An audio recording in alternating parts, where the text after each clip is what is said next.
మాది మంగతాయరు టిఫిన్ సెంటర్లో పెట్టామండి. ఓహో. నేను అది అయిన తర్వాత నేను మంగతాయరు టిఫిన్ సెంటర్ ఉన్న సినిమా తీశాను. నేను ప్రొడ్యూసర్ దానికి. నేను మన చందన బ్రదర్స్ రమేష్ గారు, నిజామాబాద్ ఎమ్మెల్యే సతీష్ పవర్ గారు, ఇప్పుడు సుఖీబావా ప్రాపర్టీస్ అని గురురాజ్ అని ఆయన, మేము నలుగురం కలిపి తీసామండి. ఆ అమ్మాయిని హీరోని చేసింది నేనేనండి ఫస్ట్, ముమైత్ ఖాన్ని. ఎవడైతే నాకేటి సినిమాలో అందులో ఒక చిన్న పోలీస్ క్యారెక్టర్, ఏదో హెడ్ కానిస్టేబుల్ క్యారెక్టర్ ఒకటి వేసిందండి, వైద్య క్యారెక్టర్ ఒకటి వేసింది. చేస్తా ఒకే సీను బ్రహ్మాండంగా చేసింది. అప్పుడు నేను ఆ సినిమా చూసినప్పుడు నాకు అనిపించింది, ఇప్పుడు ఎలాగా వారు మనకి హీరోలు డేట్లు ఇవ్వరు, మనం వెళ్తే వాడు హీరో డేట్లు ఇచ్చేటట్లేరు, ఈ అమ్మాయిని హీరోగా పెట్టి ఎందుకు సినిమా తీయకూడదు అని నాకు అనిపించిందండి.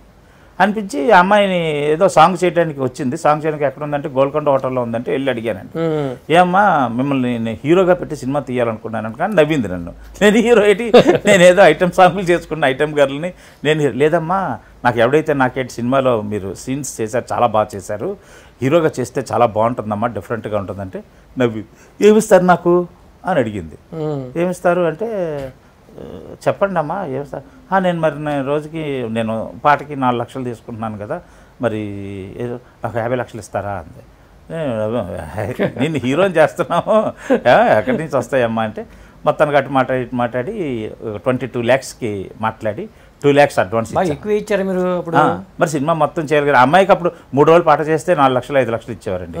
మరి మనకు 40 రోజులు చేయాలి కదా, 40 days చేయాలి కదా. అది అమ్మాయి ఖర్చు కూడా చాలా ఎక్కువ. అమ్మాయి బిజినెస్ క్లాస్లో వచ్చేది, ఓన్లీ జెట్ ఎయిర్వేస్లోనే వచ్చేది. జెట్ ఎయిర్వేస్కి రేట్ ఎక్కువ, బిజినెస్ క్లాస్కి రేట్ ఎక్కువ. ఇవన్నీ అమ్మాయికి మేము ఎక్కువే పే చేసామండి. వర్కౌట్ అయింది సినిమా, వర్కౌట్ అయిందండి, బ్యాలెన్స్ అయింది. అంటే నేను ఎక్కువ ఆర్టిస్టులు ఉన్నారండి, దాదాపు 40 మంది ఆర్టిస్టులు. 2 times నేను రాజమండ్రిలో షెడ్యూల్ చేశానండి, సెట్ వేసి. మంగతాయరు టిఫిన్ సెంటర్ అక్కడ గోదావరిని సెట్ వేసాను. కొంచెం నాకు అంటే 1,82,00,000 అయింది. దానికి అలా బ్యాలెన్స్ అయింది. మంచి శాటిలైట్ రైట్స్ బాగా వచ్చాయి. నారాయణ రాయరే కొనుక్కున్నారు, దాసనారాయణ రాయరే కొనుక్కున్నారు. అప్పుడు వాళ్ళు డి ఛానల్ అని పెడదాం అనుకున్నప్పుడు అప్పుడు వాళ్ళు కొన్నారనమాట. దానికి అలా బ్యాలెన్సింగ్గా అయిందండి.